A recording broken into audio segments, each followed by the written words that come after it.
7 a.m. on Monday, October 9th, nearly 4,000 workers at Mack Trucks walked out on strike. The night before, they voted down a tentative agreement with the company. Agreements get voted down. It's part of the process. There's only one enemy in this situation, and that's the company, and it always is. You know, you've basically empowered the bargaining committee to go back to the table and demand more. We had 2 informational meetings with the members to hear their voice and what their issues was with the master and the local. Last year, we got killed with inflation. And I know that money is there for COLA. We got to get it back on the table. You have to be secure not only in your work, but in your retirement too.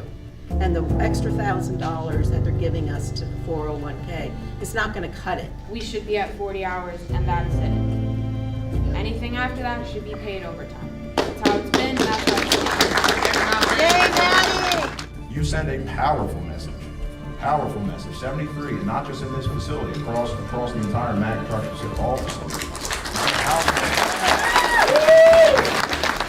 A lot of people are afraid to call off sick because we have a point system. Oh my God, I have so many points, I'm gonna get a day suspension or I'm gonna lose my job. That's wrong. People get sick. People deserve to have a sick day. Would be in a lot better shape if we had cost of living adjustments. I don't think that ever should have been taken away. That's the protection that we need to provide for our families. You know, I have kids myself, so I wanted that to be in the contract. And Mack can afford it. Mack Trucks is owned by Volvo Group. Volvo Group makes most of its money off of its trucks, including Mack. In the past 10 years, they've made $22.8 billion in profits. And they expect 2023 to be their most profitable year ever. And yet Mack workers are going backwards. They're great profits. You know, the companies are making billions and they're just not sharing it with the workforce. 73% turned down the contract, 2,100 of them come back and say that COLA is their #1 issue. I don't see how they can walk away from that. We know where we have to go, and I feel we can get it. You know, these workers haven't had a raise. Inflation is sky high. I get emotional because I'm no different than they are. I'm an auto worker. I'm proud to be an auto worker. From Sean to me to the bargaining committee, we want the same thing as they want. We want a fair contract for a fair day's work for a fair day's pay for our members. Mack workers don't have to settle for less while the company keeps making more.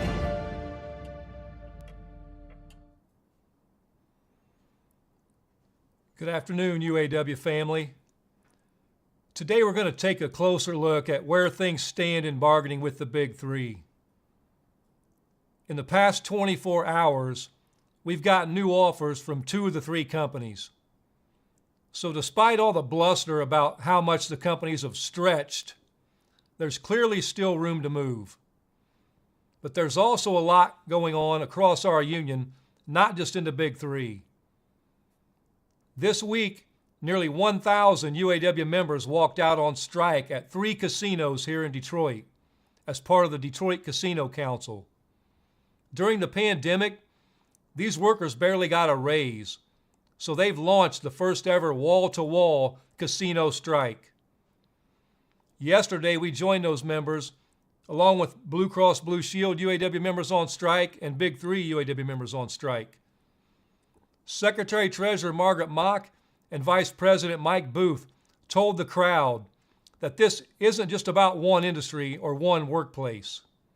It's about the whole working class finally standing up to corporate greed.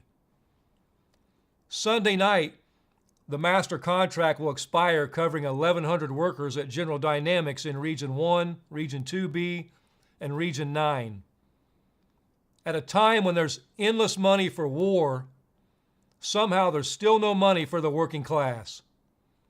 And shamefully, General Dynamics won't even agree to make Veterans Day a paid holiday, despite 25% of their workforce being military veterans. Last weekend, I went out to Pennsylvania and Maryland to meet with our nearly 4,000 members on strike at Mack Trucks. After voting down a tentative agreement by 73%, the members are ready to fight for more, and we've got their back 100%. Region 8 Director Tim Smith, Region 9 Director Dan Vicente, and myself went out there for strategy meetings with the membership and bargaining committees to talk about how we can do things differently, fight harder, and win bigger. The bargaining team met with Mack this week, and the company basically said they just wanted to rearrange the deck chairs and try to get a revote. But the members have already spoken. The council said no, and we expect Mack to come back with something real and quick. At ZF in Alabama, members recently voted to ratify a new agreement that will close the wage tier and grant more time off the job. These members stood strong on strike for a month and have a new contract to show for it. And just about an hour ago, our members at Thombert in Newton, Iowa have secured a tentative agreement. They've held the line since August 1st and will vote tomorrow on this deal. Congratulations to those workers on this important milestone. Meanwhile, we're still standing strong with our Region 9 members at Dometic and West Rock, who have been fighting like hell for a fair deal. Just this week, Local 1391 members at CVR Nitrogen, a fertilizer plant in East Dubuque, Illinois, voted 88-2 to reject the employer's latest offer and walked out on strike. The employer recently decided to mess with the workers' 401k, and our members in Region 4 aren't going to take that lying down. They stood up and joined the picket lines on Wednesday afternoon. At the Big Three, we're now well over a month into our stand-up strike. Our members on the line, especially those at our first stand-up targets at Local 900, Local 12, and Local 2250, have been out in the rain, in the cold, living off strike pay, wondering about the future. I want to acknowledge the incredible courage and fortitude of these members and all of those holding the line. Our ability to hold out, to hit the companies economically, and to withhold our labor, this is our leverage and this is our path to victory. We have one tool, and that's solidarity. Everything we do, our picket lines, our rallies, our videos, and these Facebook Live remarks is in the service of building our solidarity and using it to win at the bargaining table. Let me tell you what the company's path to victory is. Fear, uncertainty, doubt, and division. Everything they do is in the service of fragmenting our membership. They want you to think, what if they really do close a plant? That's fear. They want you to think, do I really know where this is headed? That's uncertainty. They hope you're wondering, does my union leadership really have my best interests at heart? And that's the doubt. Every time these company executives open their mouth, it is to increase the fear, increase the uncertainty, and increase the doubt among the membership. They win when we lose our sense of purpose, when we lose our sense of unity. And I've heard some members asking, when will we vote on this? Some members think maybe we've gotten as far as we can get and it's time to settle. I want to be clear. The membership is the highest authority in our union. You will always have the final say. Everything we do is in service of building the strength of our membership and building a better future for UAW members and the entire working class. But when we vote, it will be from a place of strength. You don't make decisions on your future out of fear, uncertainty, or doubt. That's a recipe for disaster. That's what we've done for decades in this union. For years, we've been playing defense at every step and we've been going backwards. When we vote on a tentative agreement, it will be because your leadership and your council thinks we've gotten absolutely every dollar we can. We've looked at the company's proposals. We've costed their offer. And in my opinion, and in the opinion of the vice presidents, and in the opinion of your national negotiators, there is more to be won. One thing we've been hearing over and over from these companies is how they've offered us record contracts. They stole that line from us, by the way, and you know what? We agree. These are already record contracts. But they come at the end of decades of record decline. So it's not enough to be the best ever when auto workers have gone backwards over the last 2 decades. That's a very low bar. I also find it a pathetic irony that every time they make an offer, it's the best they can do. It's a record offer. And then 2 days later, there's a new record. What that should tell you is there's room to move. This week, while we were literally at the bargaining table, GM released a video. And in that video, a millionaire GM executive asked our members directly, with all that on the table, why are we on strike? Meanwhile, the next day, the wage increase goes up, the progression goes down, and the retirement money goes up. That's why we're on strike. Because these extremely profitable companies have more to give. Last week, we took out the biggest auto plant in the country. The brave members at Ford's Kentucky truck plant joined the stand-up strike on a moment's notice and delivered a serious message and a serious economic blow to Ford Motor Company. As we said last week, it wasn't just Ford who was going to get the message. It was Stellantis and General Motors as well. I'm happy to report that in the past 24 hours, we've seen serious movement from both Stellantis and GM. Meanwhile, Ford continues to stew about KTP and pretend they can't afford what we're asking for. On Monday, Bill Ford went to the Rouge to talk the same old talk about needing to stay sustainable and competitive. He said if the workers get our share of economic justice, he'd have to close plants like the Rouge. We took those comments seriously.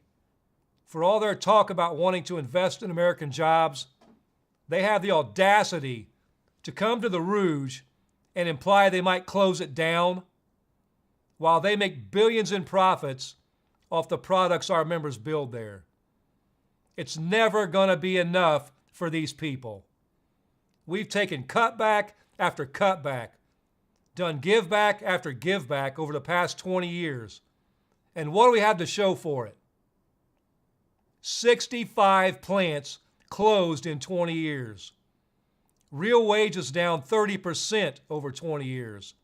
Jobs killed and standards gone. Bill Ford said it shouldn't be Ford versus the UAW. He said it should be the UAW and Ford against foreign automakers. I want to be crystal clear on one thing. The days of the UAW and Ford being a team to fight other companies are over. We won't be used in this phony competition. We will always and forever be on the side of working people everywhere. Non-union auto workers are not the enemy.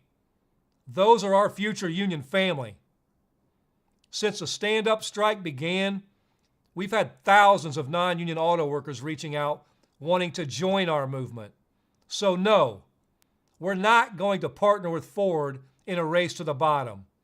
And we're not going to partner with the big three to match the low standards of the non-union automakers. Instead, we're going to organize non-union auto workers everywhere. Together, we're going to stand up and take on corporate greed. Right now, we're striking the big three like we've never struck before. Next, we're going to organize non-union auto companies like we've never organized before. And together, auto workers are going to fight to make sure that auto jobs everywhere are good jobs.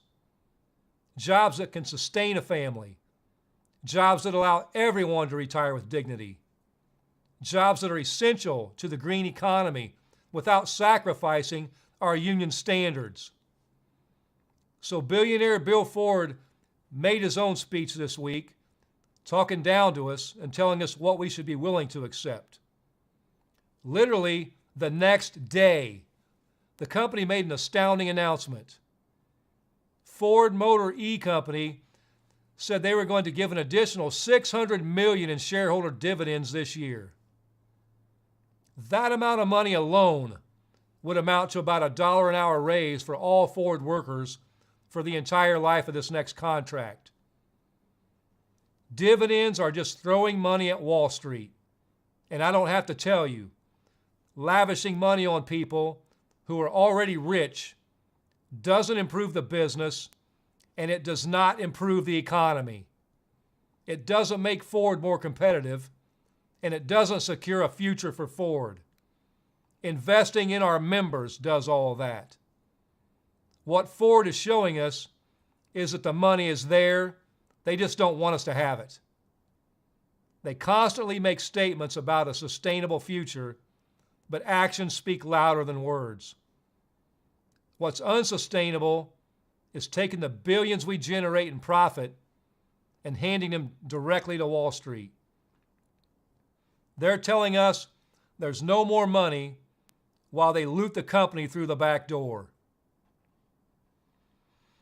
So let's talk about what happened this week at GM Stellantis and compare that to Ford. With no new plants out, both companies put a lot more money on the table. That's because they know if they don't move, there will be serious consequences. But it's a balancing act. As we see at Ford, we took their biggest plant out, and they haven't come back with anything new. As I've said countless times, our goal is to get the best agreement possible, not to strike randomly just for the hell of it. Our strategy means we escalate if and only if we think it will win big. So let's look at where we are across the big three. Under wages, at all three companies as of this week, we have a 23% raise on the table. That's up from 20% just a few days ago and up from 9% when they made their first offer. The companies keep saying they hit their limit, and then their limit went up, and we think there's more ground to gain. On the wage tiers, at all three companies, we have killed massive wage tiers. This is a major win, and it's been a major priority. We believe in equal pay for equal work. At Stellantis, Mopar workers will make production wages. At GM, the CCA and GMCH will make production wages. At Ford, Sterling Axle and Rawsonville will make production wages. This represents huge raises for these members and will end the toxic wage tier divide among these members. Looking at the wage progression, we started these negotiations with a ridiculous 8-year progression. At Ford, we got down to 3 years where it was in the mid-90s. At Stellantis, they're still stuck on a 4-year progression. And at GM, they want the 2-tier progression with 3 years for all current employees and 4 years for future hires. Obviously, that's not going to fly. If Ford can do it, so can GM and Stellantis, and we are not adding a new tier. With cost of living, at Ford, we have won cost of living back to where it was in 2009, something we were told was impossible. At GM, we're really close with some tweaks left to make. And at Stellantis, we've still got a deficient COLA on the table that doesn't kick in for the first year. In regards to profit sharing, At all three companies, we've been able to beat back concessionary profit sharing proposals. At Ford, we've actually enhanced it, and temp workers with 90 days will now be eligible. At GM, we've maintained profit sharing but added eligibility for temps with 1,000 hours on the job. At Stellantis, we've maintained but haven't yet won eligibility for temp workers. In looking at temps, we're fighting to end the abuse of so-called temp workers who make low wages and have fewer rights and little security. At Ford, we've raised the temp wage to $21 an hour and won conversion of all current temps with 90 days worked or 90 days in. At GM, we've also hit $21 an hour for temps, with all the temps who have a year in getting immediately converted to full-time. At Stellantis, the temp wage is still at $20 an hour, and we're going to convert thousands of temps.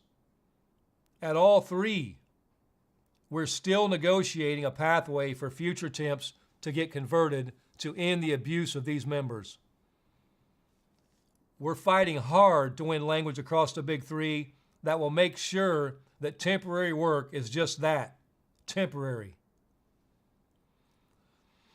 Looking at job security, one of our biggest proposals on job security has been the right to strike over plant closures. They can't keep closing plants without any consequences. At Ford and Stellantis, we've won that right. We will keep our jobs secure with the most powerful weapon we have, the strike threat. At GM, the company still won't grant it. Looking at work-life balance, at all three companies, we've won additional holiday, the Juneteenth holiday, and 2 weeks of paid parental leave, a first for our members at the big three. There's still room to grow there. In retirement, we know we need to fix our broken retirement system at the big three. All three companies are now offering a $3 increase to the pension multiplier and boosting the 401k through GM, although GM lags behind. Ford and Stellantis are offering 9.5% employer contribution to the 401k, and GM is offering just 8%.